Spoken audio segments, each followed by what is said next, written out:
Sinungaling po talaga yan si Trillanes eh. Bakit po? Paano po hindi sinungaling? Kasama ko po sa Magdalo. Alagasan po ako ng 2 rangko, 3 rangko na pinaghirapan ko pong spot promotion sa Mindanao yun. Kasi naniwala kami sa kanya. Naghirap po yung pamilya ko noon. Kaya wag niyang sabihin na bumaliktad ako. Napakasinungaling niya talaga. Oh? Totoo ba yung sinasabi ni Pierre Ardi na yung mga Magdalo daw, pinitik yung mga kutsara tinidor dun sa hotel? Hindi po totoo yun. Actually, yung building na yun, walang nawala po yun. Kasi kami po mismo, pinaglaban namin yung corruption noon sa loob ng armed forces po noon. Kaya naniwala kami sa kanya noon. At actually, yung Magdalo po, buwag na po to eh. Halos wala na pong naniniwala sa kanya dahil sa kasinungalingan niya at yung tumatanggap siya. Siya mismo ang gumawa ng ganyan. Ang pinaglaban namin is corruption. Anong pakiramdam mo nung siya ang unang-unang dumideny kahit alam nyo may na-deliveran? Di ba, unang-una, nagdemanda ka? Siyempre, po ako nasasaktan ako bakit nagawa niya yon. Samantala yung pinaglaban namin, corruption. Tapos ngayon, siya mismo ang gumagawa. Pag nakulong ba si Marcos, kasama si Hitler, kasama siya. Yan po ang ultimate nightmare. Kinakailangan roommate silang dalawa. Okay. Kailangan pala dapat ay magsama sa selda ang dalawa. Yung Si naman, si First Lady, dapat ikulong kasama si Larry Gadon sa isang maliit na kwarto. Naku, isa pa yan si Gadun. Kuya Attorney, speaking of Larry Gadon, may hamon yan na hinahamon niya si BP Sara na tawagin daw ni BP Sara lahat ng supporters ng mga Duterte tapos lumabas na daw sa sa kalsada. Ano masasabi niyo dun sa hamon ni Larry? Alam ko na Wag na natin pag-usapan si Larry Gadon, no? Record holder yan, no? Na disbar ng Supreme Court not twice but twice. Hindi ko talaga maisip kung paano mangyari yun, no? Isang beses ka ma-disbar, sapat na, pero 2 beses pa, no? So parang hayaan na lang natin yan, hindi na pinag-uusapan niya mga ganyan. Ayan mga kaibigan, narinig nyo ang mga patutsada ni mga biro ni former spokesperson Harry Roque dito kay Auntie Claire tsaka kay Larry Gadon, ang mga leader ng kulto ni Bangag. Pero sa kabilang dako mga kaibigan, panoorin natin ngayon yung sikreto na tinatago sa atin ng mga media. Ayaw nilang makakita ng mga tao to. Hindi nila ini-interview yung mga Marine. Pero ito ngayon mga kaibigan, ang mainit na interview dito sa mga 16 na Marine at 2 former na Army na nilantad, binulgar, inisa-isa yung mga tao na tumanggap, yung mga politiko na tumanggap ng mga maleta noong sila po ay nakaranas ng pagde-deliver ng mga maleta na pera na ninakaw niyan ni Saldico at pinamigay dito sa kanilang mga kaalyado.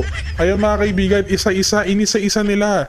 Mula kay Tito Sen, mula kay Laila de Lima, kay Trillanes, kay Sandro Marcos, maging itong kay Bonoan. At syempre, ang magtambalang Romualdez at Marcos, hindi mawawala yan. Inisa-isa nila mga kaibigan at nakita natin yung galit ng mga Marine at mga Army na pilit kasi nang dinideny, nakikita nila sa mga TV na dinideny ng mga politiko yung kesyo hindi daw totoo yung mga sinasabi ng Marine. Nakita natin kung gaano kagalit at puot na puot itong 18 na mga sundalo na ito dahil nga po sinungaling itong mga politiko na pilit na dinideny yung mga aligasyon at na yung dinideny yung katotohanan na hindi raw sila kesyo, hindi raw sila tumanggap, dinideny nila yan. Sila po ay nakatanggap, may ebidensya, nakita po sila mismo ang mga Army na po ang nagsabi at na marami pa pong ibubulgar ang 18 mga sundalo. Kaya bagong lahat mga kaibigan, isang like at isang subscribe lang sa ating channel ay malaking tulong na po yan. At salamat po sa patuloy niyong pagsuporta mga kaibigan. Ayan, wag na maraming intro. Rekta na po tayo ngayon dito sa pagbulgar at paglantad. Kung sino nga ba ang mastermind, sino nga ba ang mga involved at higit sa lahat, sino po ang mga politikong tumanggap ng mali-malitang pera. Malalaman na natin mga kaibigan kung sino ang mga sinungaling. Kaya ito, sit tight mga kaibigan at panoorin natin ang pahayag at interview ng 18 mga sundalong ito. Panoorin po natin. Tundutan ko na rin yan. Sa dami-dami ng diniliberan nyo, sino yung nakikita nyo ng personal na politiko o government official? Yung talaga nakita ninyo. Kahit hindi tumanggap pero nakita ninyo. Sa townhouse naman, marami pong politiko diyan na pumupunta at nakikita po namin na paglabas nila, meron na pong dala na paper bag, expandable envelope. Kasi yung mga dala-dala po nila, kami pong nagdala yan galing sa Horizon, kinakarga sa van para pagdating dun sa Saan yung townhouse. townhouse? Manila Polo Club Townhouse. Sir, sinong sila yan? Sinong nila?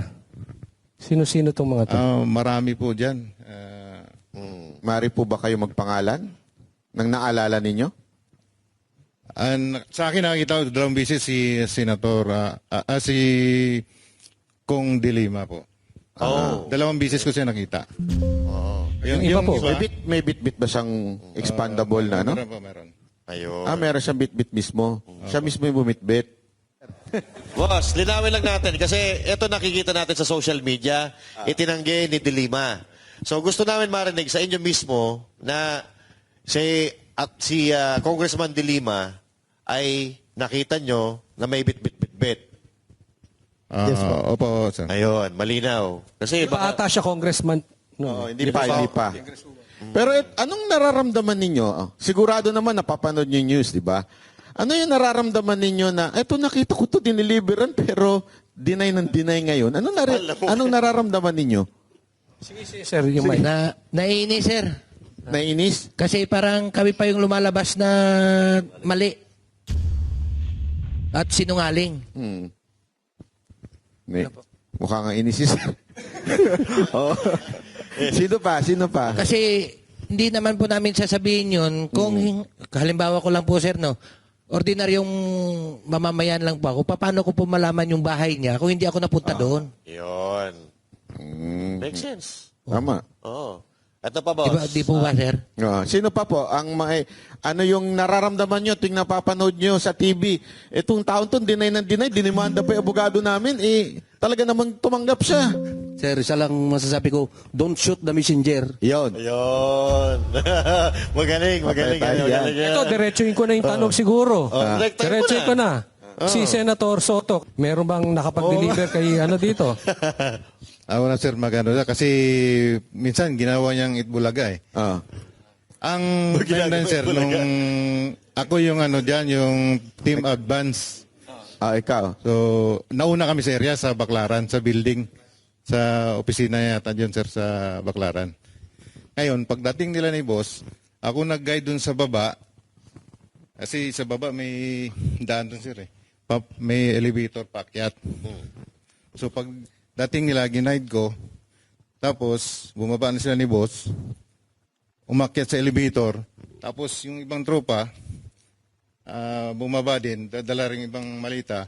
Ako, yung 2 malita mismo, dadala ko, tapos tinulak ko para makasabay sa kay boss, paakyat yung 2 malita Sandali, ko. sino itong boss? Si Saldico?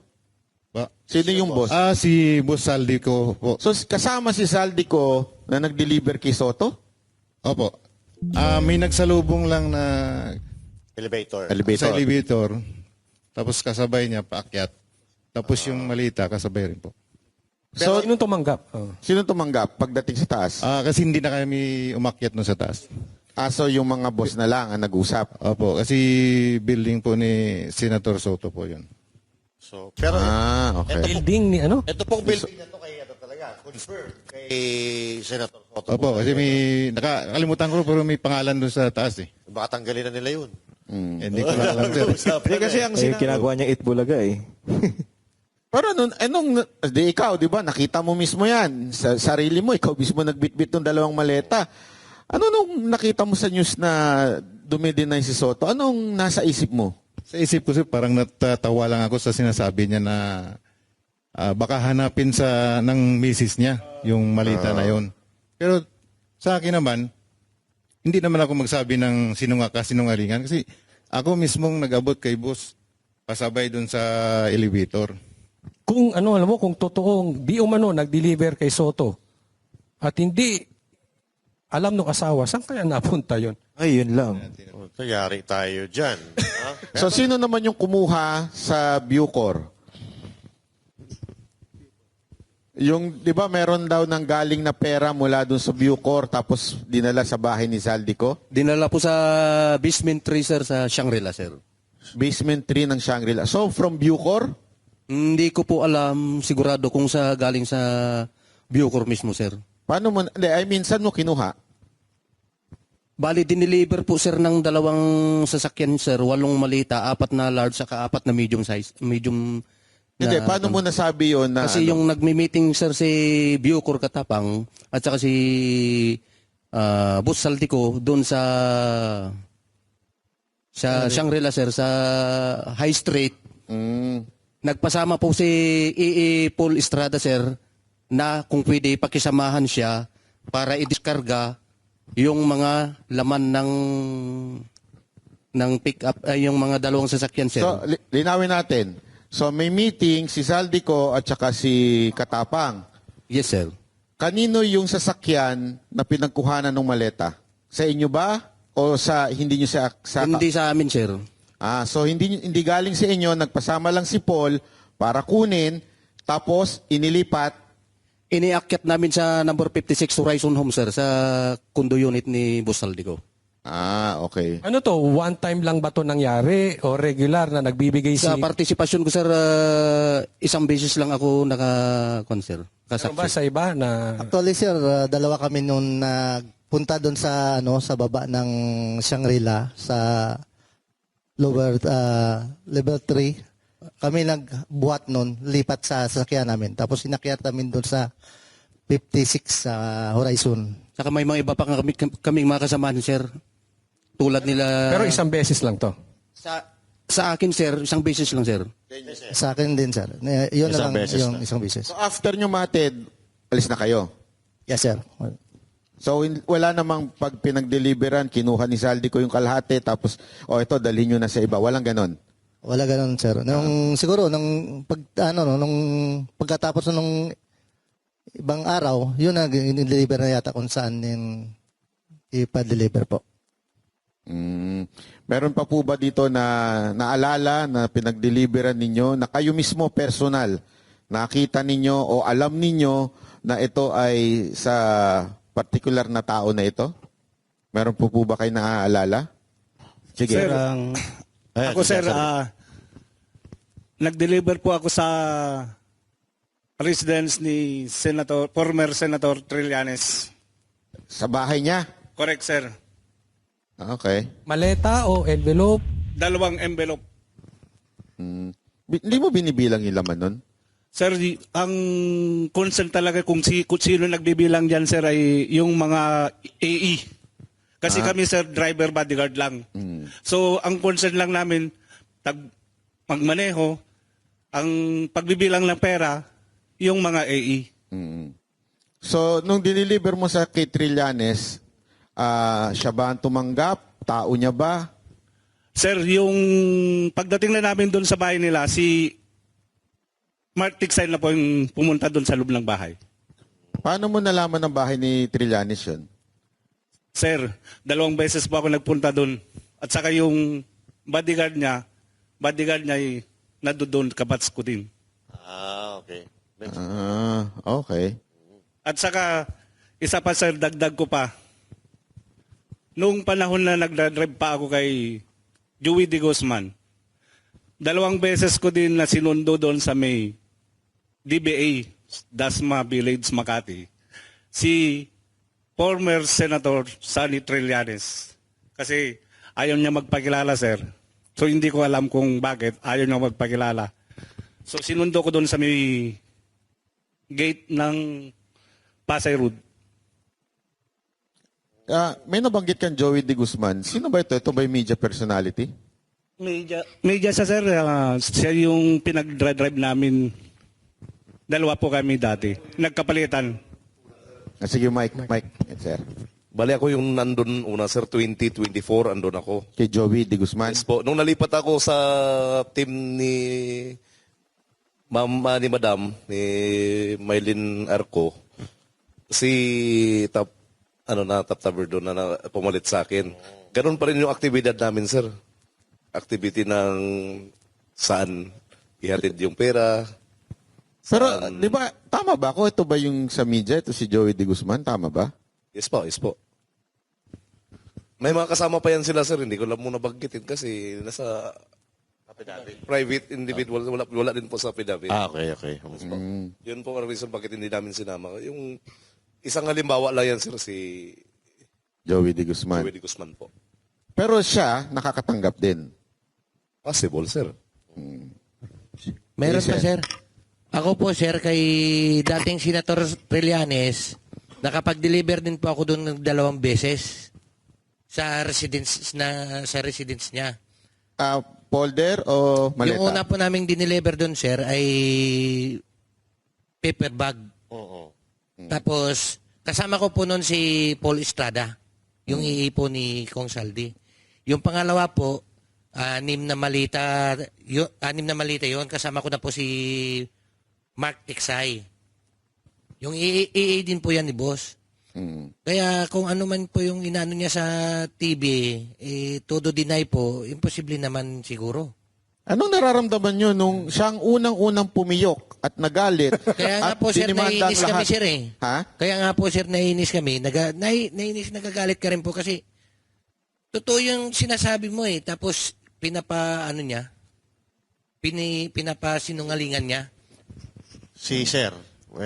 May kanina si Sir may gustong sabihin. Sige. Sir, experience ko rin po kay former Senator Trillanes. Itong 2025 po, nagdala kami ni Mark Tiksay doon sa bahay niya dyan sa may Antipolo. Isang expandable paper bag po. So, regular din po pala itong pagdi-deliver kay Trillanes kasi si Sir 2 beses, si Sir 2 beses. So, talagang matindi talaga kasi nungalingan. Sa tingin mo magkano yung isang ganun? Paper bag? Depende po, boss eh. Pagka medium, maabot ng mga... Anong laman nun, sir, yung paper bag? Ano yan? 5 to 10 m. 5 to 10 5 to 10 talaga? M? Ano kalaki yung paper bag? Malaki, hindi yung maliit. Oo. Makapal makatanggap ng malaking paper bag. Ang sarap ng buhay ni Trillanes. Minsan nga, sir, napupunit pa eh. Minsan nga po napupunit pa. Sa bigat, no? Napupunit pa sa bigat. Aba, malupit pala talaga ito si Trillanes, ha? Sinungaling po talaga yan si Trillanes eh. Bakit po? Paano po hindi sinungaling? Kasama ko po sa Magdalo. Biro mo nung tinanong siya ni Ma'am Jessica Soho na bumaliktad daw ako. Nung time po na yun sa Oakwood, pinababa po kami ng junior officer niya. Marami po kami pinababa nun. Tapos sinabi niya po na bumaliktad daw kami. Nakulong po ako ng 2 taon. Nalagasan po ako ng 3 rangko na pinaghirapan ko pong spot promotion sa Mindanao yun. Kasi naniwala kami sa kanya. Naghirap po yung pamilya ko nun. Kaya wag niyang sabihin na bumaliktad ako. Napakasinungaling niya talaga. Totoo ba yung sinasabi ni Pierre Ardi na yung mga Magdalo daw, pinitik yung mga kutsara tinidor dun sa hotel? Hindi po totoo yun. Actually, yung building na yun, walang nawala po yun. Kasi kami po mismo, pinaglaban namin yung corruption nun sa loob ng armed forces po nun. Kaya naniwala kami sa kanya nun. At actually, yung Magdalo po, buwag na po to eh. Halos wala na pong naniniwala sa kanya dahil sa kasinungalingan niya tsaka yung tumatanggap siya. Siya mismo ang gumawa ng ganyan. Ang pinaglaban namin is corruption. Anong pakiramdam mo nung siya ang unang-unang dumidinay kahit alam nyo may na-deliveran? Di ba, unang-una, nagdemanda ka? Siyempre, po ako nasasaktan ako bakit nagawa niya yun. Samantala yung pinaglaban namin, corruption. Tapos ngayon, siya mismo ang gumagawa. Grabe, no? Matindi pala to si Trillanes. Matindi pala to si Trillanes. Si Sir, di ba, may nasabit na nagsalita na ba? Sige. May dagdag ko pa rin po, sir, doon sa pagde-deliver ko ng mali-malitang pera doon sa bahay ni Congresswoman Kimbo sa Quezon City po. Sa bahay niya mismo. Paleta rin po yan. Opo, sir. Mali-malita po. Siguro, talaga po yun, marami po. Hindi lang 10, o 30, mga 50 pa na malita kasi may coaster po siya doon na kulay itim. Punong-puno na po yun eh. Nililipat na rin doon sa ibang sasakyan. Di kaya doon sa loob ng bahay niya. Saka may picture pa po na ebidensya kami. Sir, maalala ko rin, nag-deliver kami sa Guado. Pinasok yung mga malita doon sa bahay ni Kong Romualdez. Pero hindi na namin alam, sir, kung para kanino po yon dahil sila Mark Tiksay po at saka si Paul Estrada yung nagpasok talaga ng malita. Ang partisipasyon ko doon, tumulong po ako na nagbaba, then sila na po yung nagpasok ng mga mali-malita na yon. So, ibig sabihin pala, mga boss, ano lang, yung hanggang doon may limitasyon hanggang paghatid nyo lang. Tapos Opo, hindi nyo na alam kung ano nangyayari sa loob. Opo, sir. Okay. Balikan lang po natin yung regarding sa impeachment ni VP Sara Duterte kasi ito po ay bali-balita na may mga congressman na nakatanggap ng pera galing kay Romualdez or galing kay Saldico para i-impeach si VP Sara Duterte kapalit ng perma. May ano po ba kayo doon? May experience po kayo doon? Kahit sino po, pwede mong salita. Yung sa gano'n naman, sir, hindi, alam, kami nang nagdi-deliver, nagdadala ng pera, pero yung nagdi-distribute, hindi na namin alam kung para kanino yan, sir. So, sa madaling salita, parang hindi nyo naman alam kung para saan yun. Kasi confidential yung ginagawa nila sa mga ganyan eh. Si Mark at Paul na yan ang may alam ko dyan. Alam mo, napansin ko lang sa kanila pag sumasagot sila, kung ano lang yung alam nila. Hindi sila nagdadagdag bawas. Dapat ganun talaga. Oo. Kasi yung iba talaga eh. Iba, binabawasan yung sinasabi nila o kaya dinadagdagan. Sila talagang honest eh. Kung ano lang yung nalalaman nila. Yes. So baka may tanong ka. Ano po, brother? ito, dahil dito sa mga nilabas nyong to, dahil buong mundo, buong Pilipinas nakatutok sa inyo. Meron na kayo natatanggap na banta o death threat sa inyo? May pwede po bang... Paano nyo ito nilalagpasan? Oo. Pag yun ay sharing technique nyo pero paano yung ginagawa ninyo? May na ba sa inyo? May nagbe-message? May Nakatanggap na ba kayo ng death threat? Yan. Yes, para sa akin sir, kanina po ng umaga po. Bali tumawag yung parents ko sa akin sa Mindanao na may naghahanap sa akin na 3 tao. Inaalam kung saan na daw ang pamilya ko ngayon. At kung kailan ba daw kami ako nawala doon sa lugar na yon, sa bahay na kinalakihan ko. Sinabi ng, I think, barangay Kagawad doon, na matagal na yun siyang wala dito. Nag-asawa sa malayong lugar, tapos matagal lang hindi umuwi diyan sa lugar na yan.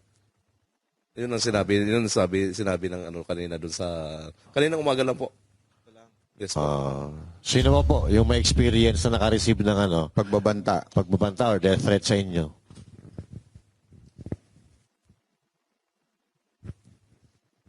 Sir, yung pagbabanta kasi noon na ginawa sa amin ng isang officer namin is na pagka kung lumabas kayo, ang sabi doon sir, kung lumabas kayo, siguraduhin lang ninyo na mapataob nyo itong gobyerno. Pagka hindi nyo mapataob ito, may kalalagyan kayo. Yun ang sinabi mismo nila sir sa amin. Okay. So ito, isa pang tanong meron ba kayong napag-deliver ang cabinet secretary o yung mga secretary ng mga department ng gobyerno? USEC? And, mga secretary or USEC? USEC, secretary. Aside from mga congressman? Meron po, sir. Sino? Si Yusik Bunuan po, sir. Si Secretary Bunuan? Yes, sir. Ng DPWH? Yes, sir. Yung umalis na, yung matanda? Yes, sir. Anong kaalaman mo doon? Bali ako po, sir, ay driver noon. Ang kasama ko po doon ay si Boss Mark Tiksay. Tsaka si Brian Lasaga. Ako po yung driver, bali si Brian Lasaga po yung yung security. So dahil driver, ano po yung namin, pag nagbababa kami ng Malita, tumutulong na rin po ako. Yung ganyan. Yan, pag sakay po na, kasi ako po yung driver, hindi ko pa alam yung isisend sa akin yung location. Yan, yung location ng EA. Yan, ako na bahala mag-mapping papunta ron sa bahay. Sa bahay to ni Bunuan? Bahay ni Yusik Bunuan. Pag sakay po namin, tatanungin po namin yan si Boss Mark, kaninong bahay ba? Kay Yusik Bunuan yan, huwag kamingay. Kay Secretary Bunuan? Yes, sir. Binigyan pa nga kami siya ng tagta 3,000 eh. Galante, Galante, Ano ba yung diniliver nyo? Paper bag, maleta? Paper bag o Malita maleta? po, sir. 8 malita po. Ha? 8 malita. 8 maleta, tas 3,000 binigay? At least meron. Yung iba, walang binibigay eh.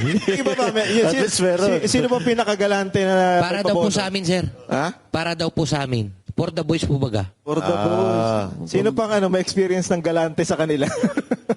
Sino ang galanting pinagdeliveran ninyo? Ang nakatanggap pa ng... aminin natin, di ba? Meron namang ganyan for the boys, tip, di ba?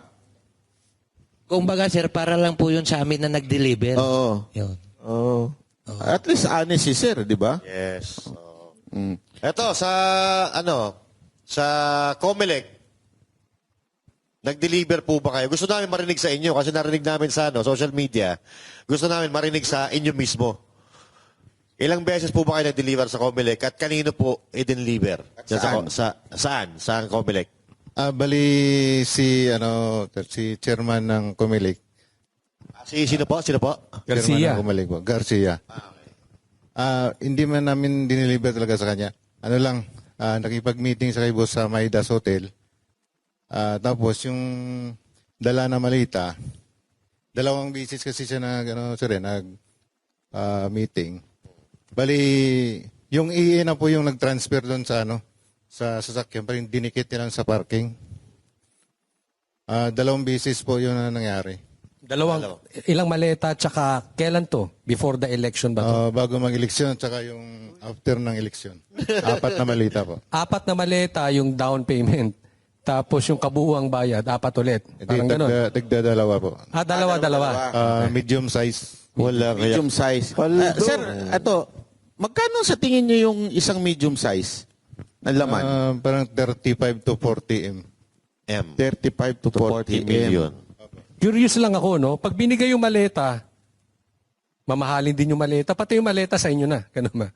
Wala nang balikan yun. No? Pag, babalik para lagyan ulit. Di sa kanila na po yun. Doon na yun. Sige. Nakikurious ako dun sa Rimowa kasi ang mahal nun eh. Original po ba na Rimowa yun? O galing dyan sa tabi-tabi lang? Yung mga peke? Okay. Yung mga Class A na tinatawag, na tinitinda sa Green Hills sa Divisoria, ganun po ba? Yan po, sa mga Green Hills. Tapos yung Ang mahalaga Divisoria po. may maihatid no? 999, baka buy one take one pa yun. No? So, linawin natin, 2 nung una, na ang tiglalaman ay 35 to 40. So, sabihin na natin, 35 plus 35, 70, plus pagkatapos, 35, 70. Okay. So, maliwanag sa atin, no? Nung pumutok, yung flood control, dahil na-fact check ng kalikasan, doon nagduda sila, sir, na ito palang hinatid natin na pera, galing pa ito sa kaban ng bayan. Pero eto, ano po ang masasabi ninyo doon sa statement ng isang mambabatas na kahit daw 5 taon kayong mag-deliver ng maleta, hindi kayo makakapag-deliver ng 805 billion. Totoo ba yun? Kasi doon sa 805 billion, di ba? Sabi ni Atty. Baligod. So kahit daw 5 taon kayo na maghakot ng maleta, hindi daw mabubuo, mahirapan daw mabuo yung 805 billion. At sinabi, papasubok daw sa inyo sa NBI. Pinasubok ba? Hindi naman po pinasubok na NBI sa amin. Sir, lapit lang po natin yung mikropono pag sumagot tayo. Sige, sir. Ang sistema kasi, sir, ang sabi nung sa balita, paano bilangin yon? Binibilang sa machine. Pero sa pagbilang ng mga EA na nakikita namin, naka-bundle na yan, sir. 1 million, 20 million. Ganun na yung bilangan, sir, hindi na sa machine. So, hindi kayo ang nagbibilang, yung EA. EA, sir. May idea kayo kung nasaan yung EA ngayon? Ito yung Paul at Mark, di ba? Yes, sir. Wala din kami balita po, sir. Wala. Wala din po. So kayo, basta hindi nyo naman siya binibilang na, basta dinadala nyo na lang bulto-bulto, 1 million, isang manok, di ba? Yes, sir. Pero nandun kayo, sir, nung kasal, nung aid ni Saldico. Wala po ako nun, sir. Kasi matindi daw yung handaan, boss eh. Nung kasal ni... King crab ba doon? May king crab? May king crab. Ayun. Nandun ako, sir, nung ikinasal si Sir Paul Estrada. Ayun. Dahil ako yung driver ni Joey de Guzman nung time na yon. So talagang bunggang-bunga, sir. May Ferrari pa nga eh. Saka Ferrari saka big bike. So big time talaga. So sa tingin nyo, sir, nakinabang din yon? Sa tingin nyo po, nakinabang din yon yung tao na yon? Yung kinasal? Sigurado yan, sir. Yes. Sigurado. 100% yan, sir. 100%. Oo, kasi nag-viral yun, boss eh. Talagang matindi daw yung handaan, tapos mga bigatin yung mga bisita eh. Kaya yun. Yes, sir. Blood control. Kasama din ako doon nung kinasal si Paul Estrada. Nasaksihan ko talagang naka-ingrandi talaga.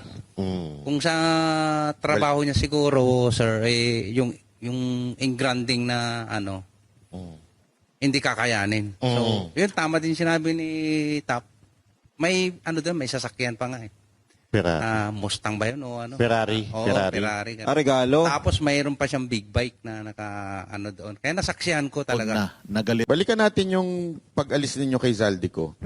Nagpaalam ba sa inyo si Zaldico o sinabi ba sa inyo, hanggang dito na lang ang serbisyo nyo o basta na lang kayo iniwan sa ere? Bali, nung tinanggal kasi kami, sir, si Boss Aldi nasa ibang bansa po.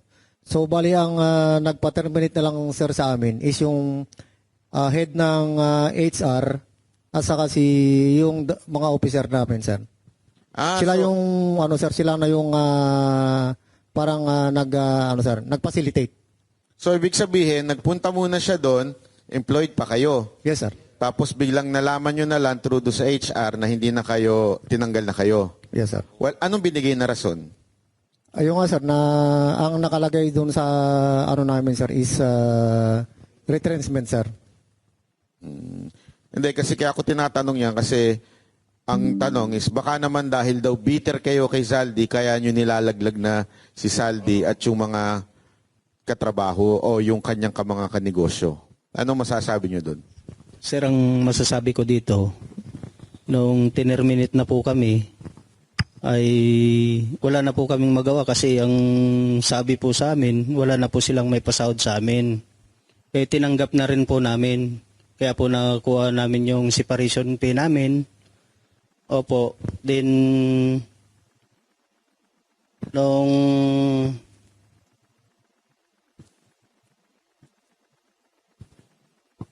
nung kwan na, kalahati lang po yung binigay pala sa kwan namin, sir.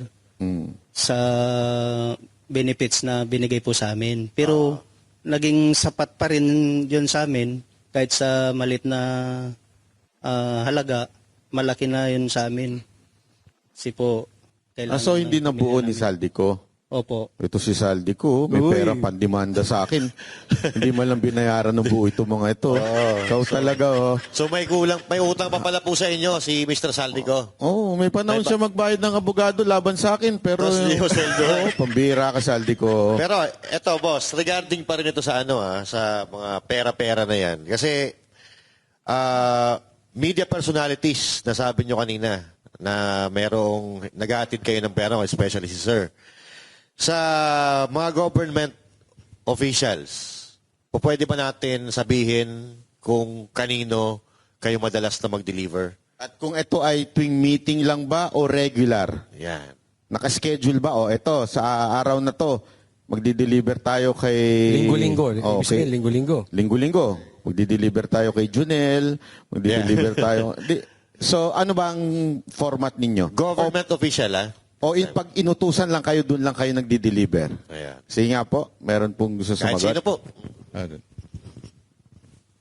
Simula nang umupo si boss ng chairman ng APRO, yung routine ng pagdi-deliver, yung regular, kay dating Speaker Romualdez.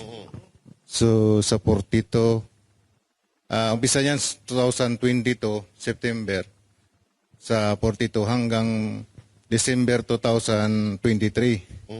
Ngayon, hindi ko alam kung bakit nalipat. Nalipat siya sa 14 Nara Street, South Forbes.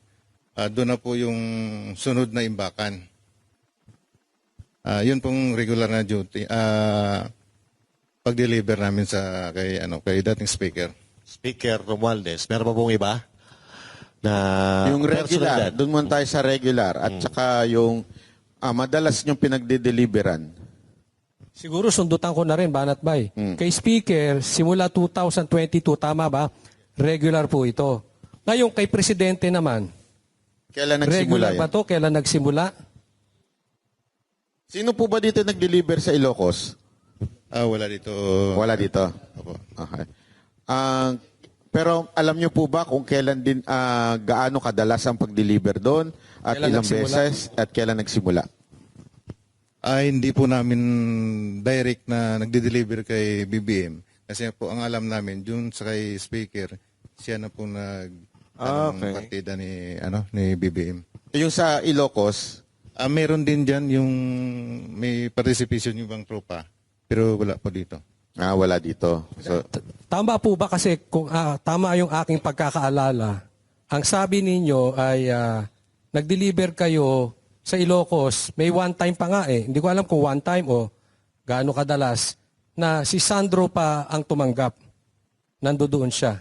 Tama po ba? At meron ba kayong picture with Sandro? Yung nag-deliver po, meron sila.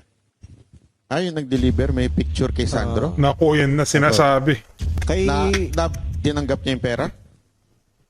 Yung dineliver po nila. Kasi nagpa-picture sila doon sa bahay po. Kay kay Speaker Romualdez, may picture po ba kayo? Mostly kasi yung nagre-receive dyan, yung Mayordoma po. Sa Portito. Wala, may picture yung mga EA po. Minsan mag-picture nga umaiwas kami kasi hindi man kami iniisip namin na balang araw gawin namin ebidensya ito. Kasi sa amin po, trabaho lang. Nakikita nyo siya personal, si Romualdez? Wala po siya sa pag mag-deliver. Okay.